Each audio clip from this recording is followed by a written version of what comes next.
Welcome to Rebel's Paradise, everyone. I'm your host, Marissa, and it's just me tonight. Happy Sunday, everybody. I hope everybody had a very good weekend. I had an okay weekend. It could have been better, but it's Sunday, and it's the beginning of a new week, and it actually is 3 weeks until fair season over here, so I'm very excited for that. But yeah, once again, I hope everybody's hanging in there, having a good summer. We're officially halfway through July, so doing good so far, guys. Um, Thanks for joining tonight's episode. I hope you guys enjoy. Of course, Daisho's not here tonight. This is my solo episode for my solo series I have titled Music Madness with yours truly, where I literally discuss everything related to music. So in episode 1, if you guys have not checked that out already, please do so already. I discussed basically everything from the beginning. My music taste from when I was a kid up until now. Literally from when I was around 7 or 8 years old, going up to my tween years, which is 11 or 12, and then going to 13 all the way to 18, and then now. So I even talked about my concert experience and stuff like that. So be sure to go check out part 1 if you guys have not seen that already. So in tonight's episode, I'm basically going to start doing what I'm going to be doing for the rest of the series, which is discussing anything related to music that I have heard or listened to or came across or found out in the last several months. So there is a lot to talk about here, as this year has been crazy for music. It's another one of those years where a lot of bands are trying to make up for lost time, as COVID kind of shut the world down. And because of COVID, nobody could go on tour, nobody could really do much when it came to music. People could not really get together and record. So people had to do a lot of this at home in their garages or basements, or sometimes you have to get creative. So the last several years, from 2021 all the way up till now, people and bands and stuff like that, they have been trying to, I guess, make up for lost ground and lost time because of what happened with the pandemic. So it has been absolutely bananas with how much new music has come out, all these tours that are happening. Some of these bands are going on farewell tours. I know Elton John recently just did his farewell stuff. I know Kiss is doing theirs as well this year. Aerosmith is doing their farewell tour next year as well, which actually kind of came across as a surprise to me. Aerosmith's been around for a very long time, since the 70s, I believe. So, I mean, I guess maybe it wasn't unexpected, but for me it was just kind of out of the blue. I really thought they had at least a couple more years in them, but teach their own. I understand that they want to kick back and relax finally, and soak in the riches, I guess you could say. But yeah, that's pretty much what bands have been trying to do for the last several years, is try to catch up for lost time. Um, like last year, for example, I always say this, last year was the best year for music by far, since I've really dug deep into music lately. Of course, we started off the year with Billy Talent's Crisis of Faith, which you hear me and Daisho talk about a lot on this show. Heck, we did a whole breakdown episode of that not too long ago, and it actually did very well on our channel. It's actually our most viewed episode of all time, as it stands right now, with 63 views. So thank you guys for that. So we started off 2022 really, really hot with that. And then I know that we had done an episode where we had discussed bands that you might want to watch out for or something like that last year. And a whole bunch of those bands I mentioned, I don't even listen to half of them now, which is crazy to think about. I do know that Simple Plan did an album last year. 3 Days Grace did an album last year. Shinedown did an album last year. That yet I have not had the chance to listen to any of those albums yet. I am a little bit behind. Red Hot Chili Peppers came in pretty strong though. They did 2 albums in 1 year. One in April, and I think they did another one in October or November. So they stayed busy, which is good. It's not often you see bands release 2 albums in 1 year. I mean, AC/DC did it back in the old days when they first started, but it's not often nowadays, at least from my perspective, where you see a band release 2 albums in a single year. That's insane. So I'm not going to talk about too much of last year. I'm going to mainly focus on what I've done this year so far. So starting back with January, me and my podcast co-host, we decided to think it was a good idea to start off the year right by running through every single Blink-182 album that exists. Now, we're technically not officially done. Well, we are and we're not, because there is a new album coming out, I'm hoping sometime this year. Back in October of, I believe, 2022, they dropped the track called Edging, which that came as a surprise to everybody. We were not expecting Blink-182 to get back together with the OG lineup with Tom, because at this point, before that, Tom was out. Tom left in, I think 2012. It was after the Dogs Eating Dogs EP. He had left again, and Matt Skiba had come in to replace him for 2 albums, which was California and Nine. California's pretty good, by the way. Nine was not my favorite, but we'll get to that at a later time. So me and Daisho spent about a month going through the whole discography of Blink. We even did the Dogs Eating Dogs EP. We did the three, well, I think there's more than three. We did the bonus tracks from Take Off Your Pants and Jacket. We did that.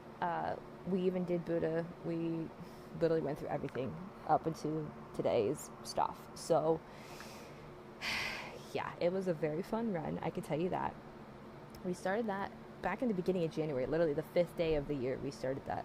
And we finished by the end of February, which was awesome, to be honest. So it didn't take us long to run through them at all, considering we were doing 1 album per week, which is usually what we do anyways. The only time we didn't do that is when we did AC/DC. When we were doing AC/DC, we were doing sometimes 2 albums a week, because there's 18 studio albums for AC/DC. With Blink, there's only 9, so that's like half. Took half the time. AC/DC last year took us a good 3 months to do. At the same time, like I said, we were doing sometimes 2 albums a week, so we kind of cut the time out by like a fourth maybe. I'm not sure how that maths or equals out. So we did that. We took a little bit of a break, and then beginning of March we picked up on Def Leppard, and I have talked about this a lot, and I mean a lot. We did our Def Leppard run from March all the way to the middle of May. We started, I think, around like March 5th or something like that. Don't quote me on that. We started right at the beginning of March, and we ended on like May 19th. And that was the day Jurassic Symphonies came out. So it was like perfect timing for that to end right there. What a fucking run, though. Like, I absolutely loved that pilgrimage. I still say it's probably my favorite one we've done. We've done Billy Talent, we've done AC/DC, we've done Blink, we've done Def Leppard, and we're actually finishing up Foo Fighters this Thursday. So you guys will hear all about that, I'm sure, in the coming weeks, of how we felt about that pilgrimage. So we've done about 5 groups now, and after Foo Fighters, we're going to do some Van Halen starting in August, so that's going to be fun to end the summer out. It's going to be interesting, because there's some good and there's some bad albums with this one, so oh boy.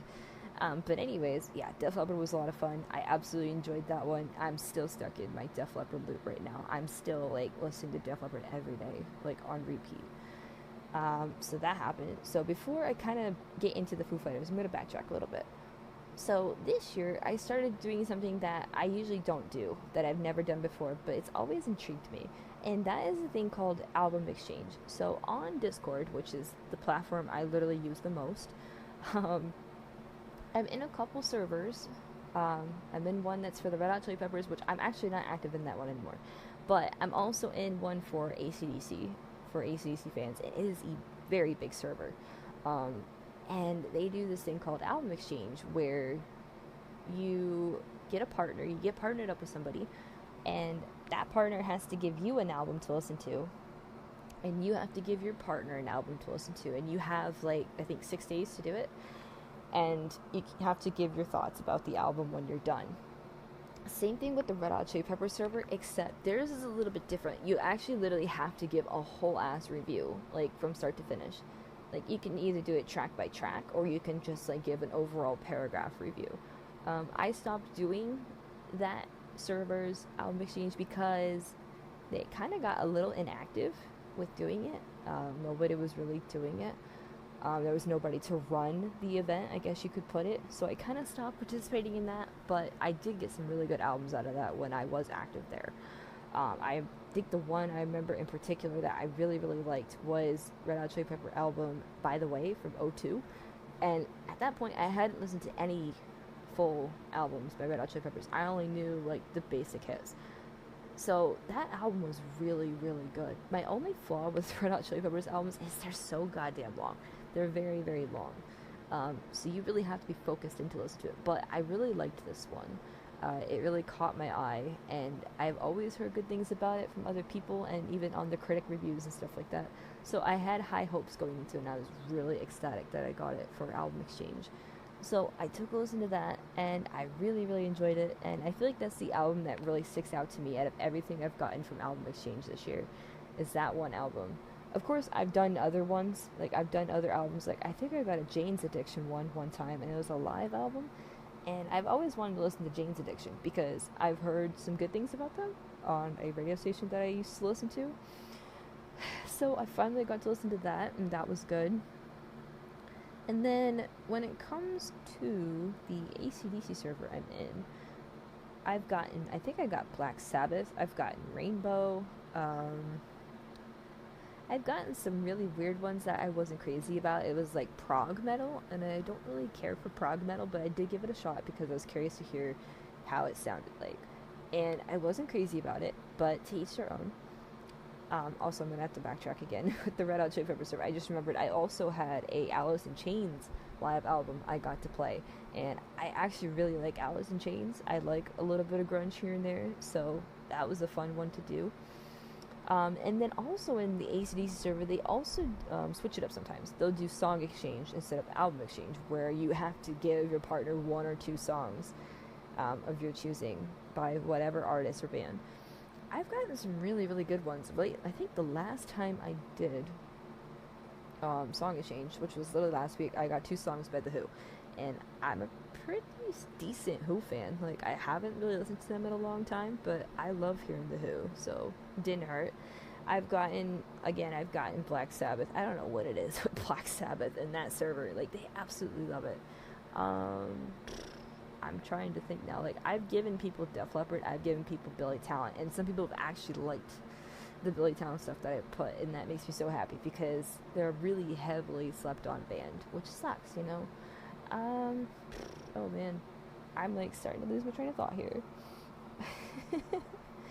I have been doing this since January, so I have gotten a lot of different albums and songs over the last several months, so it's definitely hard to remember them all. Um, but I can guarantee I've liked at least 90% of them. I could give that to you guys, um, just in case y'all want to do album exchange or song exchange in the future.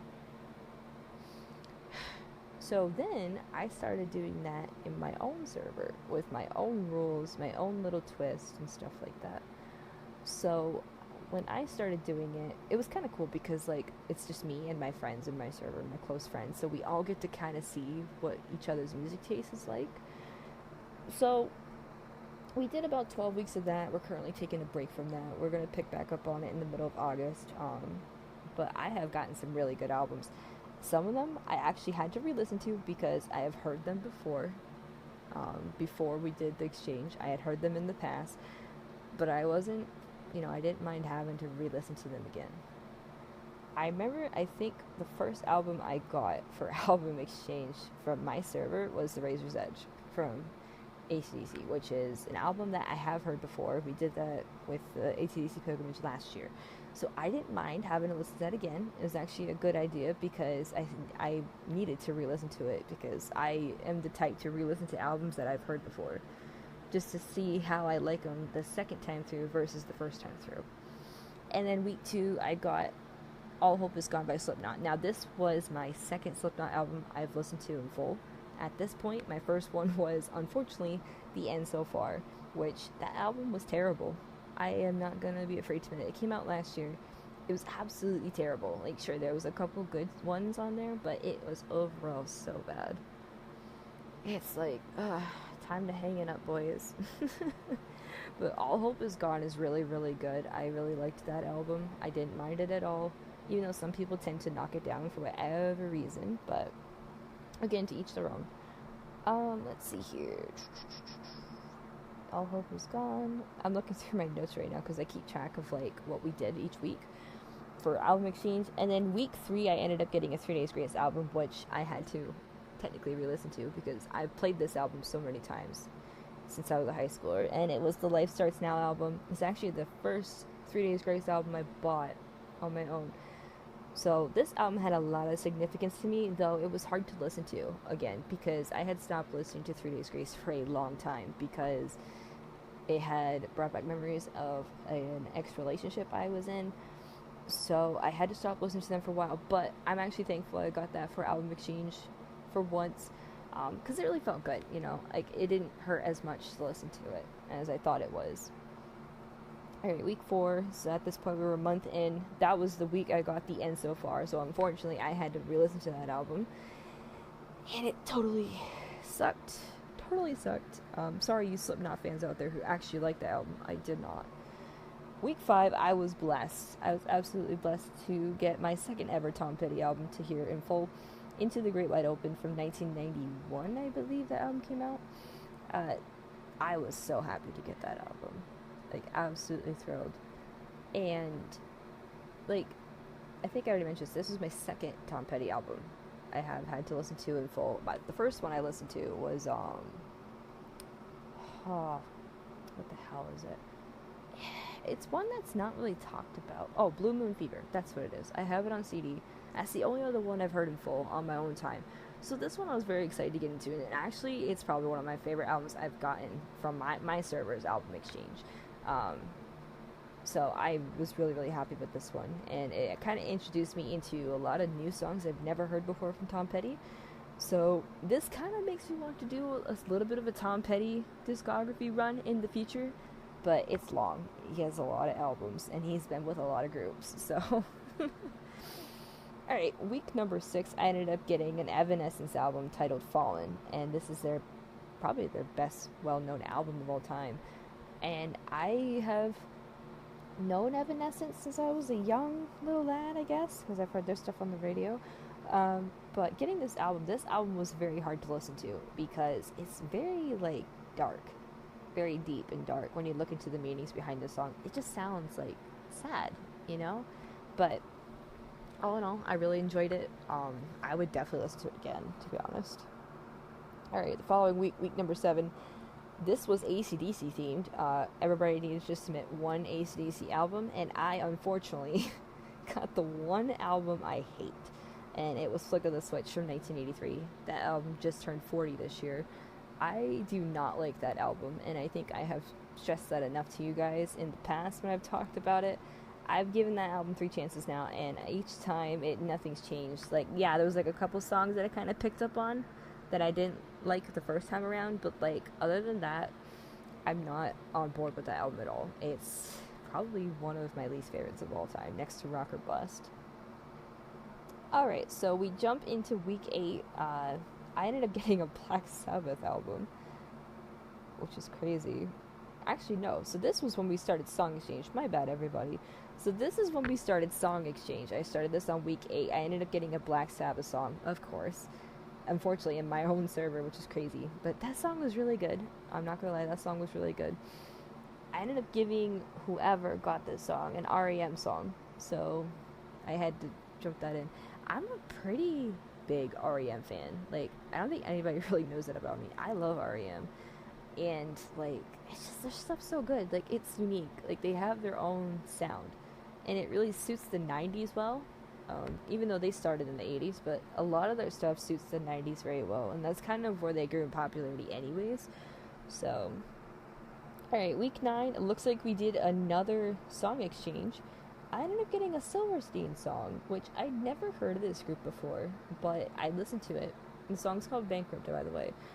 And it was actually pretty good. Like, I actually liked it. So that's what's nice about doing these things, these exchanges. Like, you just never know what you're going to get, and it opens the door to a lot of new music, like, and new groups, new sound, new genres that you've never heard before.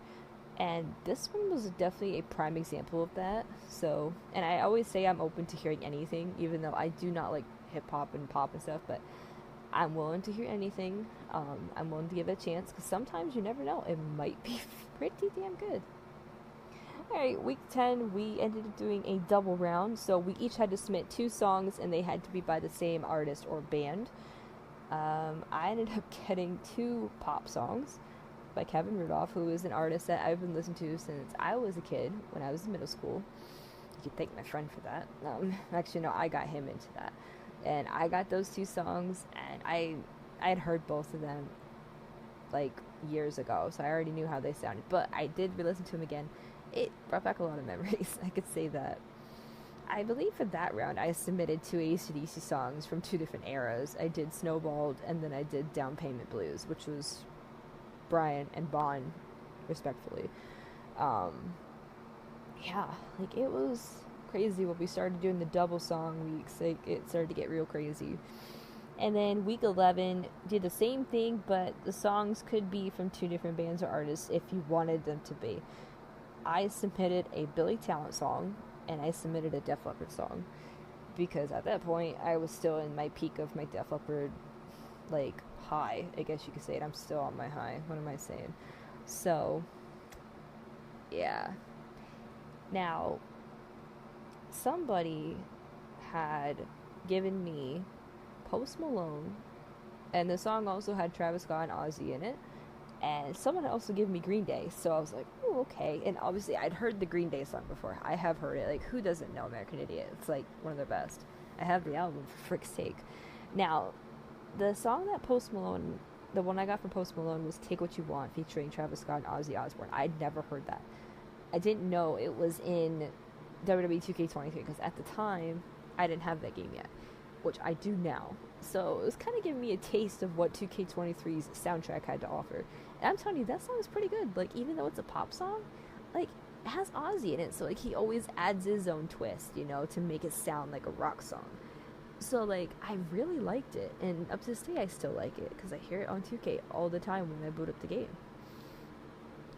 So then we wrapped up with week 12. Week 12, I believe, was just an album exchange, another regular album exchange.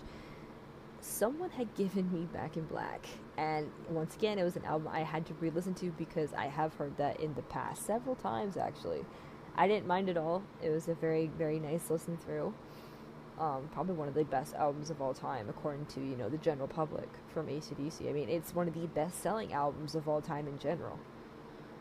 And then I believe I gave whoever got mine, they got Bryan Adams' Cuts Like a Knife album from '83.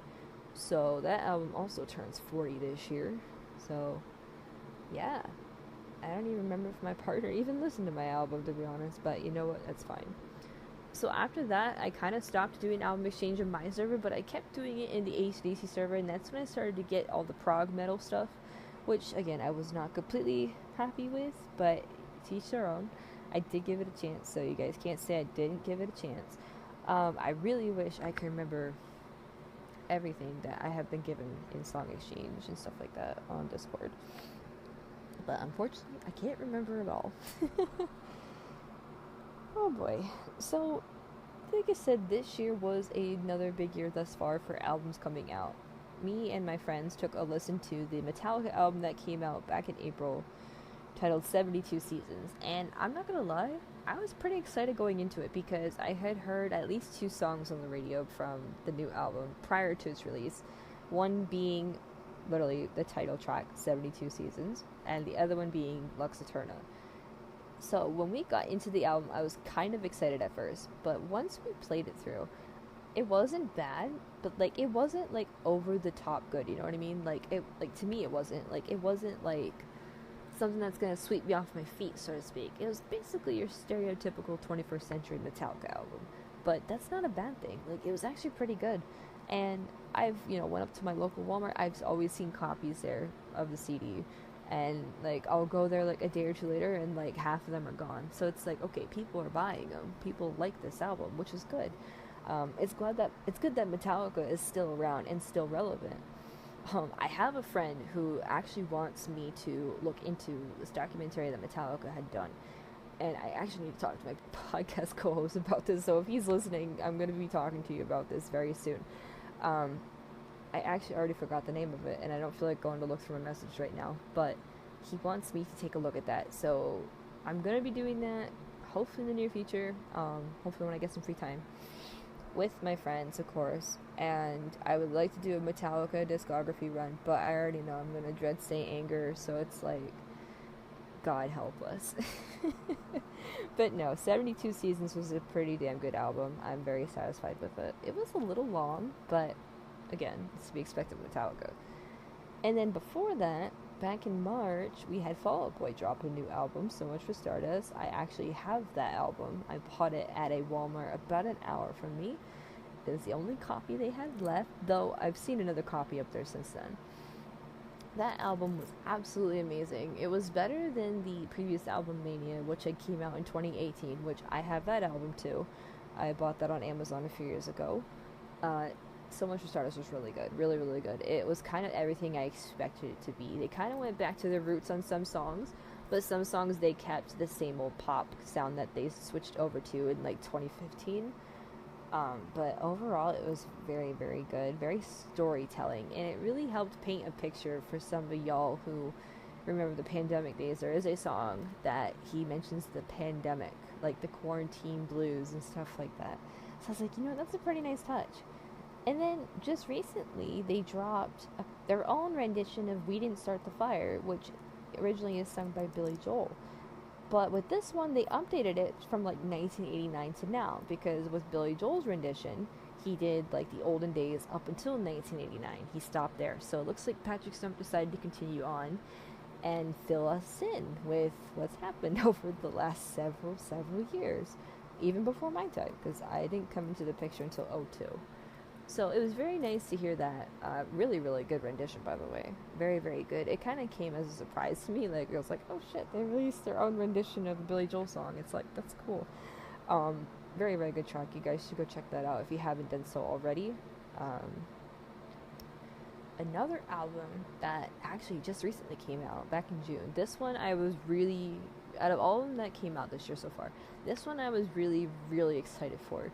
And it's the Foo Fighters' new album, But Here We Are. I actually got that album for my birthday from my co-host. Thank you. I have that album on CD now. What an album. I'm going to tell you that right now. This was when we started our Foo Fighters pilgrimage, we started June 1st? We literally started the first day of June. We started on a Thursday. The album came out on a Friday. It literally came out the next day. It came out on June 2nd. So we did 2 Foo Fighters albums in 1 week, which was fine. Better to get that out of the way. So we started with One by One and then progressed into But Here We Are. And before that, before we did the pilgrimage, we actually had already heard 2 Foo Fighters albums already on our own time. We had heard The Color and The Shape. And we also listened to Echo Sound's Patience and Grace on our own, together, in honor of Taylor Hawkins' 1-year anniversary of his passing back in March. We ended up doing that as a server event. We all listened to it together. So we were technically 2 albums ahead when we started the pilgrimage. So I was like, okay, we do not need to re-listen to those again. If we need to re-listen to them on our own time, so be it. But yeah, so we jumped in with One by One and then progressed into But Here We Are, because I am one to listen to albums when they come out, the day that they come out, even if I wait all day and listen to it that night. That's what we ended up doing. So we played the album from start to finish, and I was in tears by the end, because it's not only a nice tribute to Taylor Hawkins, who had passed away, but it's also a nice tribute to Dave Grohl's mother, who had also passed away last year in August. So Dave, I guess it's safe to say he's had a rough year last year. He had a very rough year, but it looks like he's bouncing back now. They've got a new drummer to fill in for Taylor. Of course, nobody could ever replace Taylor, but this is just to fill in for him. And I think he's doing a pretty good job. I mean, Foo Fighters have been going on, I think they're going on tour, and they've been going to festivals and stuff like that and playing shows and stuff like that. And they had the Taylor Hawkins tribute last year. But yeah, But Here We Are is a very, very good album. The closing track, Rest, it gets me every time. Absolutely every time. You can hear, the pain and the sadness and stuff like that in Dave's voice throughout the whole album. You could definitely hear it. It's a no bullshit album at all. It's a little more toned down, just a little bit, but it's to be expected. It's supposed to be kind of like a tribute. So that album, I'd have to say, is currently a running contender in my top 5 albums that have come out this year, by far. Absolutely, hands down. Oh my goodness. Now, another thing that I actually need to find time to listen to with my friends is Billy Talent's new live album that they just released. They have been touring overseas, literally almost the whole last several months of the year so far. They think they just wrapped up, if I'm not mistaken. Actually, that's Def Leppard that wrapped up over there. I take that back. I don't think Billy Talent's done over there quite yet. Actually, no, wait, you're right. Okay, I'm right. Okay. I'm getting my bands mixed up. No, actually, Billy Talent just performed in Ontario not too long ago. So they're back in Canada right now. Last I checked, they had performed at like the Festival de Quebec or something like that. I think they performed at the RBC Blues Festival. I'm not 100% sure on that either. Like, they have been playing a lot of festival shows lately as well in Quebec, so... And I think they might be going back towards, like, the western side of Canada. I'm not 100% sure. I know I read something online about it, but I don't remember exactly, and I don't want to spread false information. I do know they're coming to the U.S. finally, and I feel like everybody's been waiting for this to happen. But they're only coming to, like, a few locations. But they're coming to my state. They're coming to Buffalo, New York, which is about 5 to 6 hours from me. I would love to go, but it's the travel. Like, I don't have a way there, and I don't have anybody to go with, so it's like, yeah. But that's so cool. They're finally coming to the U.S. just for a few stops, which is cool. I hope everybody has a good time that is going to those shows. But yeah, Billy Talent released a new live album. I think it was from a performance they did over in Germany this year. I would like to check that album out with my friends sometime soon, because I am a little bit of a sucker for live albums. I mean, I've listened to quite a few in my day, including the AC/DC one from like 91. So yeah, I'm thinking about hitting that album up soon and giving you guys what I thought about it next time I do an episode like this. I'm trying to think if there's anything else that's like new that's coming out from any of my other favorite bands. I've kind of already talked about Jurassic Symphonies, but I can quickly go over it again. So, earlier this year, Def Leppard announced that they were going to be releasing an album that is kind of a compilation album, but they collaborated with the Royal Philharmonic Orchestra, which is huge. That is a huge orchestra, very well known, working with other groups, of course. And when I heard that album was coming out, I got news of it when we had kind of just started the Def Leppard pilgrimage back in March. That's kind of when I caught wind of it. I'm like, hey, this album's coming out. I'm like, I wonder when we're finishing our stuff with Def Leppard. And it literally lined up perfectly. It's literally as if all the planets in the freaking universe lined up perfectly that night. The album came out May 19th, and that was the exact set date where we were going to be ending our pilgrimage. So we're like, you know what? Let's finish the pilgrimage off with a compilation album. I usually don't do it like this. Usually I just do all the studio albums, and that's that. But with Def Leppard, it's a little bit different. I was like, you know what? Let's end it on an even better note and run through Jurassic Symphonies together. And my partner thought it was a good idea, and he agreed with it, reluctantly. Totally didn't force him to do it against his will. No. So we did that. I was very excited for it to come out. I didn't know what to expect, but when I saw the track listing, I was like, ooh, I wonder how this would sound with an orchestra. Like, I think the one that really caught my eye, just like reading the track list from the start, was Paper Sun. Because Paper Sun is good alone without an orchestra. I feel like if you add an orchestra, it adds more like dramatic effect. And that's kind of what the orchestra did for the whole album. Minus one song. They really fucked up Pour Some Sugar on Me, and I feel like I'm not the only one that says that here. They really fucked up Pour Some Sugar on Me for that album. It shouldn't have even been on there, to be honest. It just was not good. I didn't like it. It's the only track I did not like from that album, but the rest really blew me away. Have You Ever Needed Someone So Bad is the one that really stands out to me. Unfortunately, it's not on the CD version. It's only on like the vinyl version and like the international version, I guess. So I was kind of sad when I found the CD at Walmart about an hour away from me. I found it. I was on a hunt for it one day, and I freaking found it. It was the only one they had left. I'm like, I am scorching this right now. I am taking this shit. So I grabbed it, and I was like, oh yeah, Have You Ever Needed Someone So Bad is not on this album. I was like, damn, Def Leppard, y'all fucking robbed me of one of my favorite songs. And it's really good too, with an orchestra behind it. That, Hysteria, Animal is even good. I think Animal was the first one I heard. They released 3 before the album dropped. They did Animal, and then they did Hysteria, and then they did When Love and Hate Collide, literally a couple days before the album dropped. So I was like really excited going into it. Like, I had heard all 3 songs prior. I was like, oh my god, this is going to be a great album. And it definitely was. There's a lot of ballads on it. That's the only flaw. But again, it's to be expected. It's with an orchestra. Sometimes orchestras have to make it sound like a ballad, even though it already is a ballad. But yeah, that album, again, album's also another top one for this year for me that came out. Though it's not a studio album, it's a compilation album, but it still counts, in my opinion. But yeah, that's going to wrap it up for me for Music Madness with yours truly. I hope you guys enjoyed.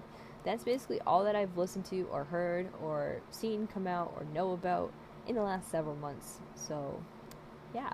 I'm going to try to do this at least once a month. I said that last time, but I actually completely forgot to put this episode on my schedule for June, because we were doing all the Def Leppard stuff for June. But I promise you guys I will be doing another one in August. I know that for sure. Mark my word. I just don't know when yet. So, let me look at my calendar and see what we got next. Oh, nice. Alright, so, oh boy. Our next episode that we will be doing is another random ranking episode, Def Leppard edition. We have already done one of those already, so if you guys haven't checked that out already, please go ahead and do so. I'm going to be sending my partner the list later tonight of the 10 songs that we need to rank.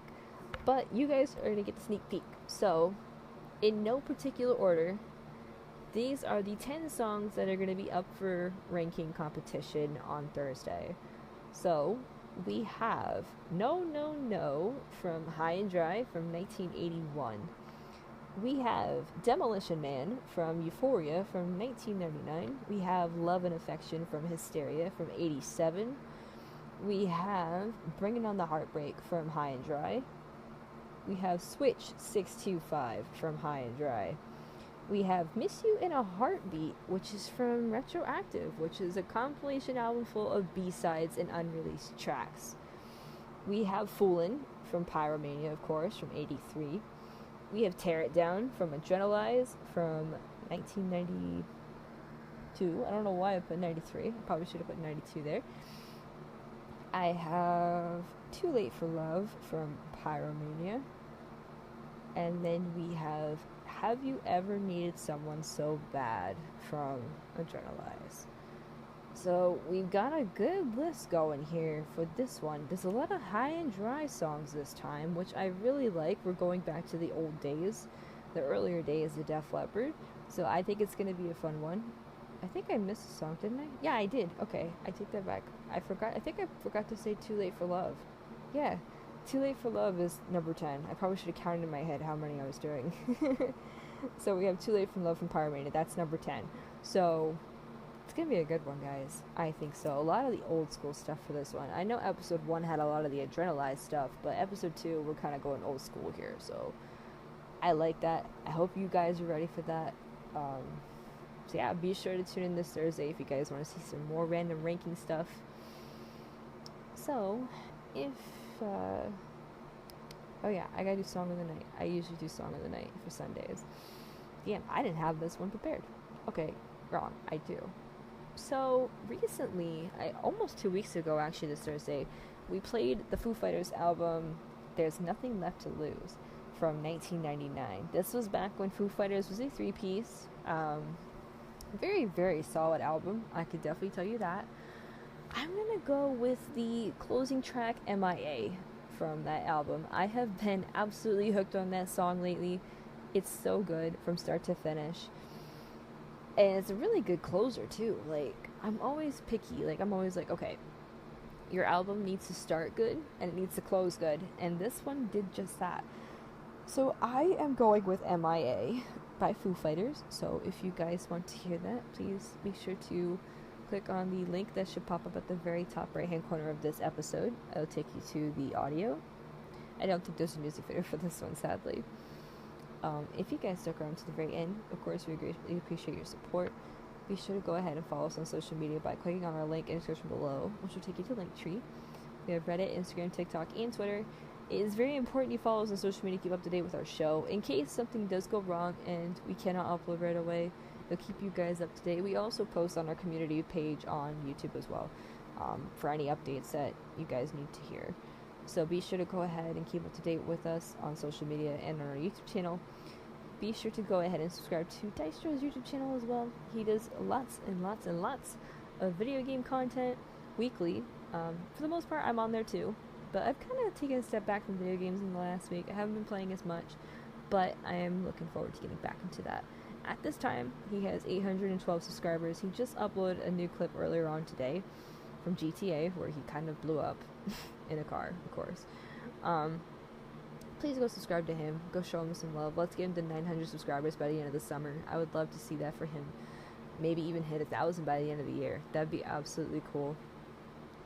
So yeah, go give him some love. Once again, take a listen to tonight's song of the night, MIA, by the Foo Fighters. And that's a wrap, guys.